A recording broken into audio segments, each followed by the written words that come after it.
جو ترتیب بنائی تھی نا، جو ترتیب قرآن نے بتائی، اس میں بگاڑ پیدا کر لیا ہے۔ ترتیب ہونی کیا چاہیے؟ ترتیب آپ کو اسوہ حسنہ نبی علیہ السلام سے ملے گی۔ لَقَدْ كَانَ لَكُمْ فِي رَسُولِ اللَّهِ أُسْوَةٌ حَسَنَةٌ۔ یاد رکھ لیں، میں آپ کو ایک بات بتا دوں، دنیا کے اندر کوئی صحابی، کوئی اہل بیت کا کوئی آدمی قابل تقلید اس حوالے سے نہیں ہے کہ آپ اس کو وہ اہمیت دیں جو نبی علیہ السلام کی اہمیت ہے۔ دنیا میں آپ کے لیے قابل تقلید اگر کوئی نمونہ ہے تو نبی علیہ السلام کی ذات عالیہ ہے۔ اس کے علاوہ کوئی ذات آپ کے پیچھے آپ نہیں کہہ سکتے۔ میں یہ آپ کو دین کی بات بتا رہا ہوں اور آپ تو مجھ میں اگر عیب دیکھتے ہیں تو یہ آپ اس عیب کو دیکھ کر مجھے چھوڑتے ہیں تو یہ آپ کی کمی ہے۔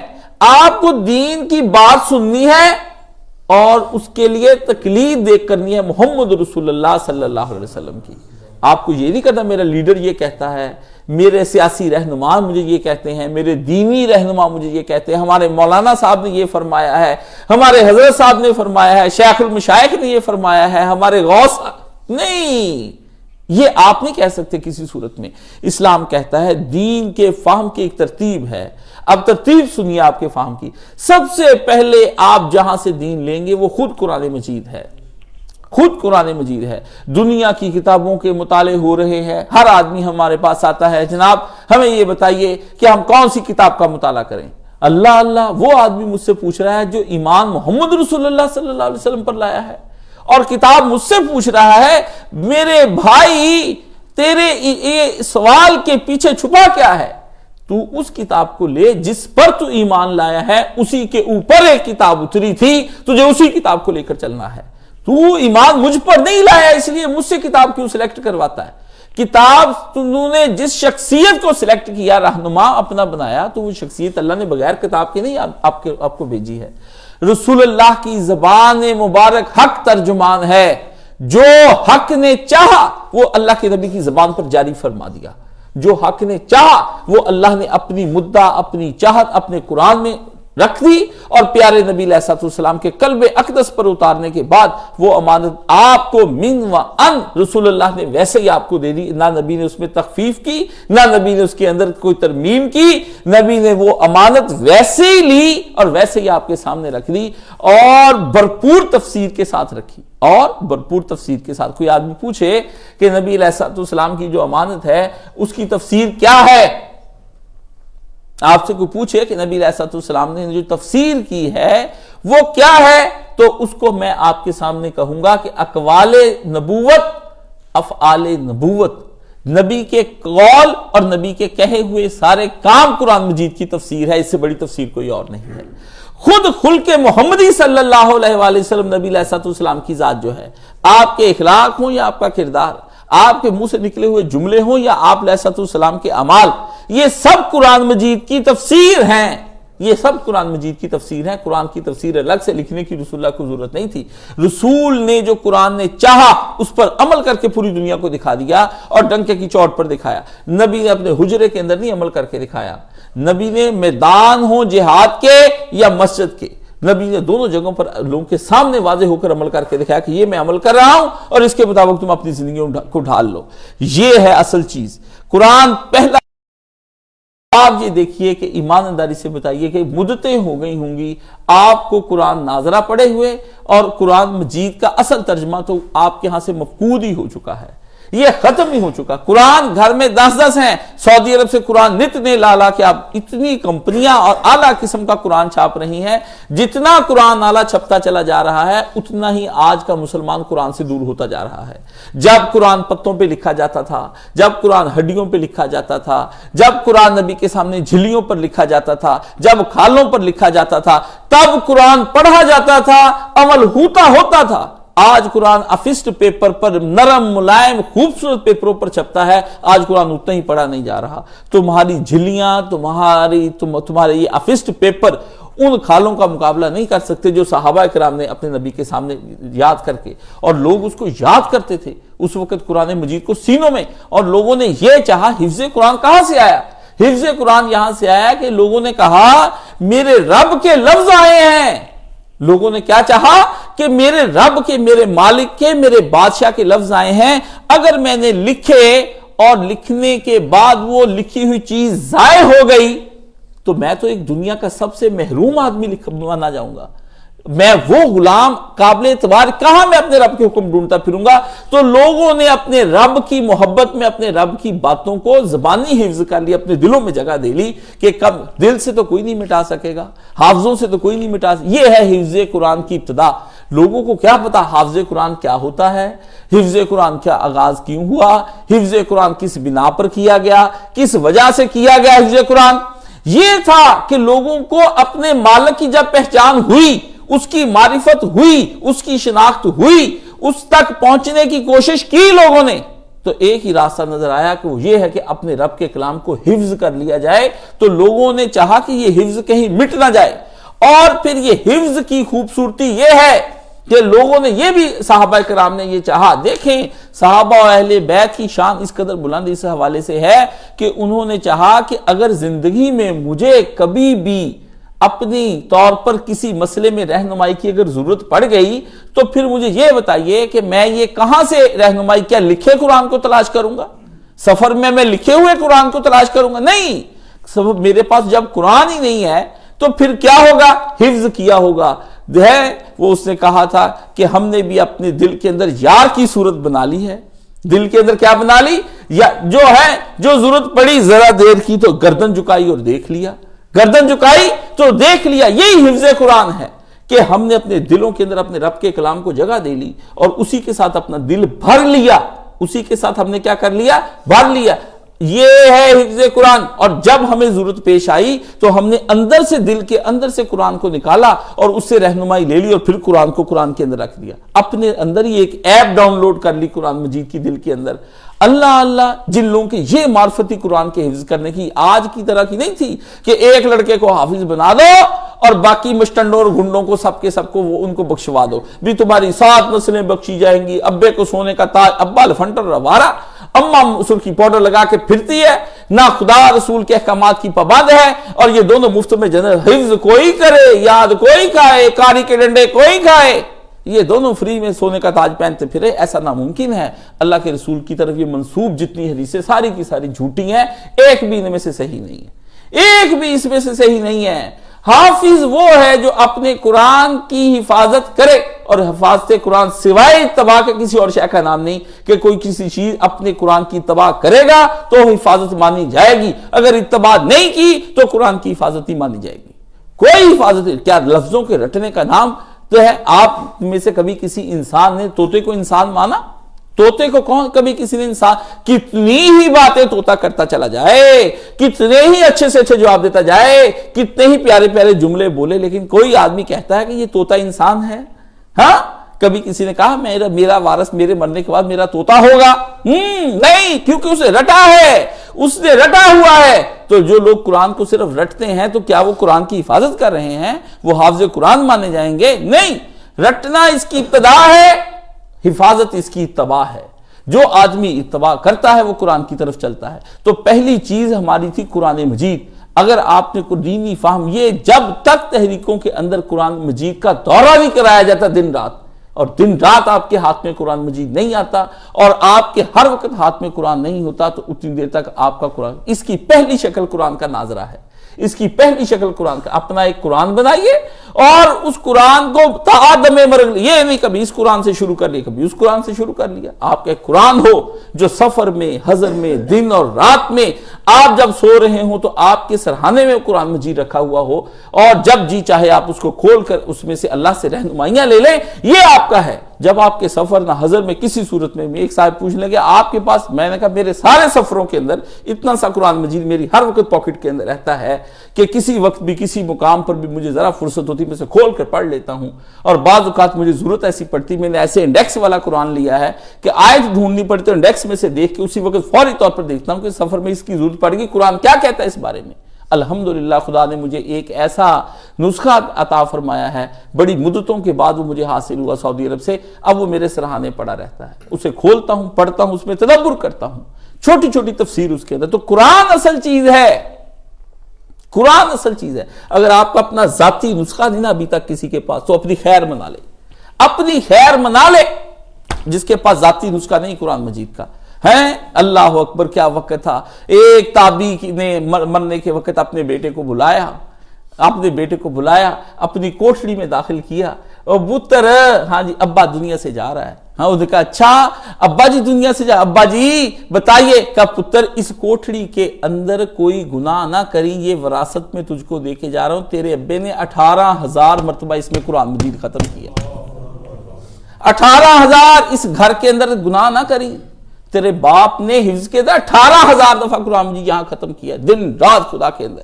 آپ کے بیٹا کیا، ہم ایک جگہ چلے گئے، ہمارے ایک ساتھی کا والد فوت ہو گئے، وہ میں دعائے خیر کروں، وہ بتایا کہ ابا جی یہی بیٹھتے تھے، یہ سامنے ٹی وی لگا رہتا تھا، بس ابا جی نے یہی بیٹھے بیٹھے مجھے شجرے دیکھ لینے. ابا جی آپ کو تو پتا ہے بڑے لوگوں کو کون سمجھائے. انا للہ و انا الیہ راجعون. یہ باپ کے مرنے کے بعد باپ کا ٹی وی جو ہے لڑکے کی وراثت میں آیا، اور لڑکے نے باپ کا اچھے کلموں کے اندر ذکر نہیں کیا. اس کو کیا پتا یہ باپ کی بدتریفی اور جہنم کا سامان گھر سے دے رہا ہے جو اپنے باپ کی.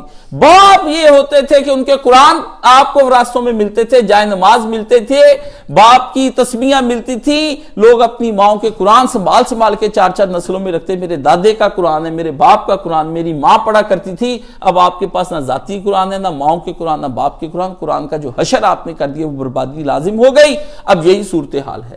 تو ابتدا اس کی ناظرہ تھی، اب گھروں کے اندر ناظرہ نہیں پڑھا جاتا. صبح کے وقت جو کوئی آتا ہے ہمیں وظیفہ بتا دو. کیا وظیفہ بتاؤں؟ وظیفہ سب سے بڑا یہ خود قرآن تھا جو اپنے ساتھ برکتیں لے کر اللہ نے قرآن مجید میں کہا لیلہ مبارکہ کے اندر تیرے رب نے ایک مبارک کتاب کہا. برکت آپ مانتے ہیں، جس چیز نے برکت دینی ہے وہ برکت والی آپ کھولتے نہیں. کہیں قرآن اور وظیفوں کے بارے میں بتایا کہ یہ برکت کے لیے، قرآن نے اس کو مبارک کتاب کہا ہے. اور اللہ نے فرمایا یہ شفا ہے، دلوں کے روگوں کو دور کر دیتی ہے، دماغوں کے روگوں کو دور کر دیتی، لیکن کوئی اس کو کھولنے کو آج تیار نہیں ہے. یہ زیادتی تحریکیں کر رہی ہیں، ان کو ناظرے سے ہٹا دیا تحریکوں نے. درس قرآن سن لو، ترجمے سن لو، وہ 2-3 آیتوں کا ترجمہ وہ کیا کرے گا آپ کا؟ دل کا زنگ نہ ترجمہ اتار سکتا، کچھ اور نہیں. دل کا زنگ صرف فقط قرآن مجید کی باواضح بلند تلاوت اتار سکتی، کوئی اور چیز زنگ اتار ہی نہیں سکتی. یہ دلوں کو دھو دیتا ہے قرآن مجید کا. یہ کمال دیکھا میں نے اس کا کہ اس کی تلاوت عجیب و غریب تاثیر رکھتی ہے. اور جب یہ پڑھا جاتا ہے، قاری سدیس جب پڑھتے ہیں، شریم پڑھتے ہیں، تو آپ کے دلوں پہ اثر نہیں ہوتا. سمجھ تو اس وقت بھی نہیں آ رہی ہوتی. کیوں آپ رو دیتے ہیں؟ وہ کیوں آپ کے اوپر اثر انداز؟ قرآن ایک ایسی کتاب ہے، یہ لفظاً مانن ہر لحاظ سے تفسیراً بندے کے قلب پر لازمی اثر انداز ہوتی ہے. اس لیے قرآن مجید نے اس کے بارے میں یہ بیان کیا. اور دوسری چیز سنت رسول اللہ صلی اللہ علیہ وآلہ وسلم، نبی کے کیے گئے کام اور نبی کی بتائی گئی باتیں آپ کے گھروں میں اب یہ نہیں ہیں. کس کے گھر کے اندر پورے کے پورے 6 نسخے صحاح ستہ کے جو ہمارے ہاں سنن اربع اور صحیحین، صحیح مسلم، بخاری، نسائی، ابو داؤد، ابن ماجہ، یہ سب کی سب، جامع ترمذی، یہ آپ کے گھر میں کوئی ہے حدیث کا مجموعہ جو آپ کے پاس موجود ہے کہ آپ اس کو کھول کر روزانہ پڑھتے ہوں؟ ہم سے کتابوں کا پوچھتے ہیں. دنیا میں یاد رکھیے، دنیا میں سب سے زیادہ بدبخت قوم ہم ہیں جن کو اپنے نبی کی سیرت کا ہی نہیں پتا ہے. میں بڑے لوگوں سے پوچھتا ہوں کہ کوئی آدمی مجھے یہ تو بتائے کہ اپنے نبی کی کون سی سیرت آپ نے ختم کی. جس طرح قرآن مجید کا ختم کرنا واجب ہے، اسی طرح صحیح نبی علیہ السلام کی صحیح سیرت النبی آپ پر ختم کرنا واجب ہے، فرض ہے. حشر کے دن اس کا پوچھیں گے کہ تم نے میرے نبی کی زندگی جو قرآن مجید کی تفسیر تھی اس کو تم نے ختم کیا تھا کہ نہیں، اس تفسیر کو کہ نہیں ختم کیا تھا.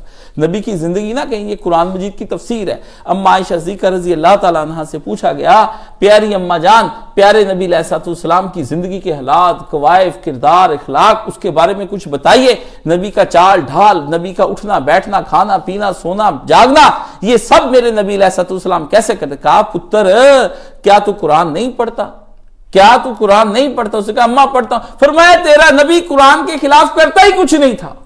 جو قرآن تو پڑھا وہی تیرا نبی کرتا تھا، اس کے علاوہ کچھ اور تیرا نبی پتر نہیں کرتا تھا. یہ ام المومنین نے بہترین تفسیر اللہ کے نبی علیہ السلام کو بتایا ہے کہ اللہ کے نبی تفسیر قرآن، اللہ کی کتاب، اس کی تفسیر سیرت نبی صلی اللہ علیہ وآلہ وسلم ہے.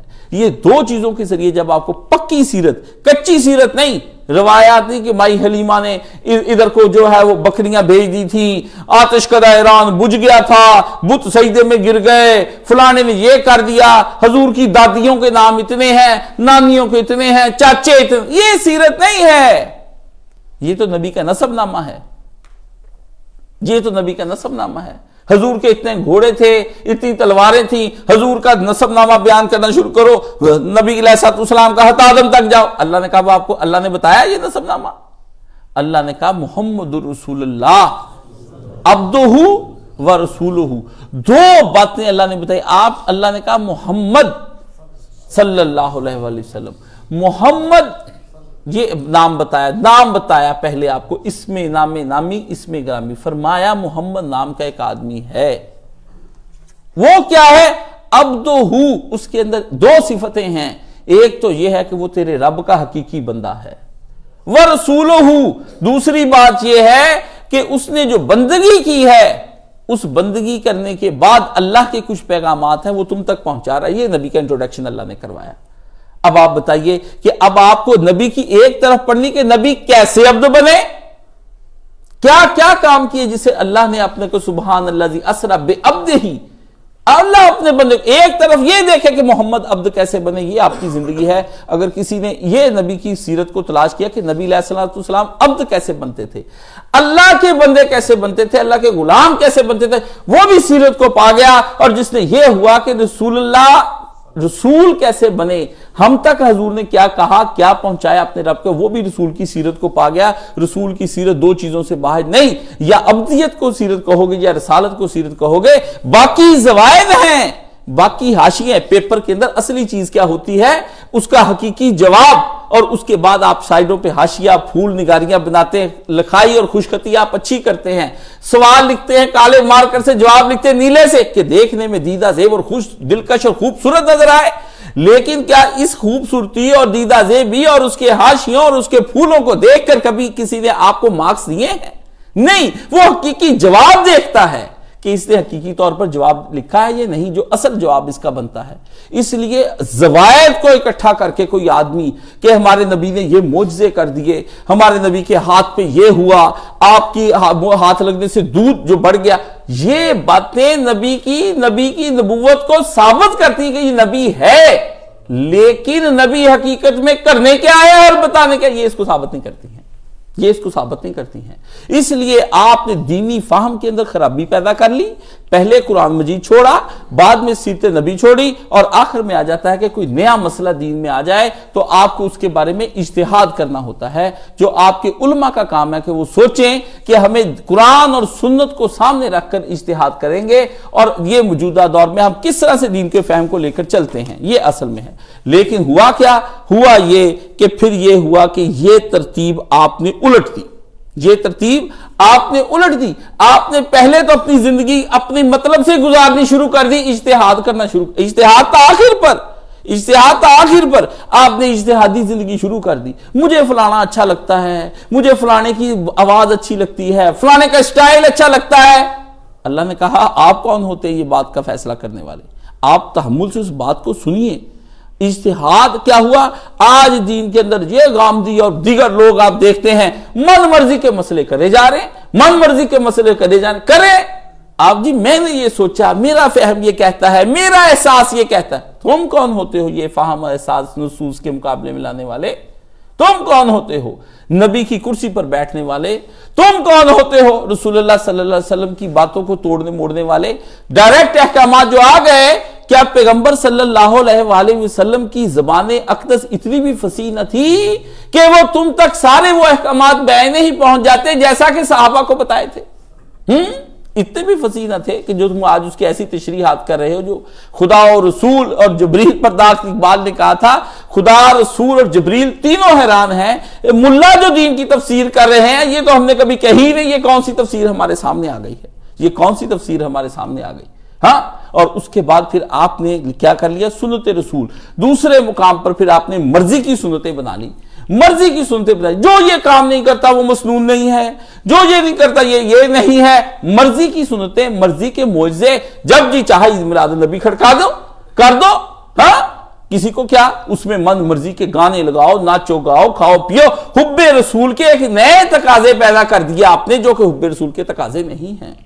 آپ اس کو حب رسول سمجھ کر کیا لیکن وہ اللہ کے رسول کو قبول نہیں ہے۔ اگر یہ کروانا ہوتا تو نبی علیہ السلام اپنے صحابہ کو حکم دیتے، اور پھر آخر میں آپ نے رکھ دیا قرآن مجید، ہاں کہ قرآن مجید بیچارے کی کوئی اہمیت نہ رہ گئی سوائے اس کے کہ سال بھر کے بعد آپ تراویح شریف پڑھ لیا کریں، اور جو بھائی ختم شریف دلاتے ہیں وہ ختم شریف دلا دیا کریں، اور جو بھائی اور زیادہ پڑھے لکھے ہیں وہ سورت بقرہ گھر میں چلا لیا کریں تاکہ جادوگر آپ کے گھر میں جادو نہ کر سکے اور آپ کا رزق کہیں بند نہ ہو سکے، اور وہ رزق جو آپ نے اپنے للے تللوں پر لگانا ہے وہ حلال رزق کہیں وہ بند نہ ہو جائے۔ سورہ مزمل پڑھو، سورہ یاسین صبح کو پڑھا کرو، 5 سورہ پڑھا کرو، باقی صورتیں کون پڑھے گا؟ 5 صورتیں عورتوں کو لگا دیا آپ نے اس کام پر۔ ہاں قرآن مجید کی بے حرمتی اس سے زیادہ کسی قوم نے نہیں کی جتنی ہم کر رہے ہیں۔ اس ترتیب کے ذریعے سے نتیجہ اس کا یہ نکلا کہ ہمارے اوپر فکری جمود چھا گیا، ہمارے اوپر مذہبی طور پر فکری جمود چھایا اور فرقہ پرستی کی شکل میں ہمارے سامنے آ گیا۔ اب اتنا فرقہ پرستی پھیل گئی ہے کہ ایک ہندوستان کے اندر شادی ہو رہی ہے، دولہا نے سیرے لگائے ہوئے ہیں، دولہا آگے جا رہا ہے، پیچھے ایک بریلوی مولوی پیچھے مائک میں پکڑ کے کیا کہہ رہا ہے؟ حضرات بادعقیدہ وہابی اور دیوبندی اس شادی میں شریک نہ ہو، جو کوئی وہابی دیوبندی شادی میں شریک ہے ہماری اسے التماس ہے ہمارے دولہا کی برات کو خراب نہ کرے، وہ ہم سے الگ ہو جائے۔ یہ آپ کے ہاں کی صورتحال بگڑتی جا رہی، یعنی آپ کہنے کو تو سائنس کی 21ویں صدی میں جی رہے ہیں، اور جب آپ کے اعمال دیکھے جاتے ہیں تو آپ سٹون ایج غاروں کی دنیا میں رہ رہے ہیں، اس سے بھی بدتر کہیں وحشی قبیلوں کے سردار لگتے ہیں۔ یہ آپ کے اندر مذہبی جمود پیدا ہوا اور فرقہ پرستی کی گھر گھر داستانیں ہو گئی۔ اب باپ بیٹے کو قبول کرنے کو تیار نہیں، بیٹا باپ کو قبول کرنے کو تیار نہیں، مائیں بچے گھر میں لڑائی ہو گئی۔ فلاں نے ناف کے نیچے ہاتھ باندھ لیے، فلاں نے رفع دین کر دیا، فلاں نے آمین کہہ دی۔ اتنا یہ شور و گل ہو گیا کہ ابھی لڑکا کل بتا رہا تھا کہ ایک صاحب نے یہاں پہ اتنا شور و گل کیا انہوں نے ہمیں وہاں بھی کہہ کے مسجد سے نکال دی۔ یہ آپ کے ہاں کے مسئلے بھی اب آپ کے عقیدے کی بنیاد پر مانی جائیں گی کہ ہمارے عقیدے جیسا عقیدہ رکھو گے تو مسجد میں آؤ گے، اور پھر آپ کی معاشرتی طور پر بربادی ہوئی کہ آپ نے ہنود، فرنگی اور سکھ 3 قومیں اس وقت دنیا کے اندر مسلمانوں کے اوپر راج کر رہی ہیں، ہندو اور عیسائی، فرنگی یورپ سارا، اور اس کے بعد سکھ، 3 قومیں آپ کی شادی بیاہ، کپڑے جوتے، کھانا پینا، رہنا اٹھنا بیٹھنا، سہنا، کاروبار کرنے، روزانہ جاگنے کی ترتیب، سونے کی ترتیب ان 3 قوموں کے طور طریقوں پر ہے، ان سے آپ باہر نہیں نکل پا رہے جب آپ کے پاس اپنا طریقہ ہی کوئی نہیں۔ کیا آپ کے نبی آپ کو کوئی طریقہ دے کر نہیں گیا کہ آپ سونا ہے، کب جاگنا ہے، کیا کھانا ہے، کیا پینا ہے، اور کیسے زندگی گزارنی، گھر کیسے بنانا، کپڑے کیسے پہننے ہیں؟ کفار بتائیں گے ہمیں آ کے، ہمیں کفار بتائیں گے یہ ساری باتیں آ کر کے۔ ہاں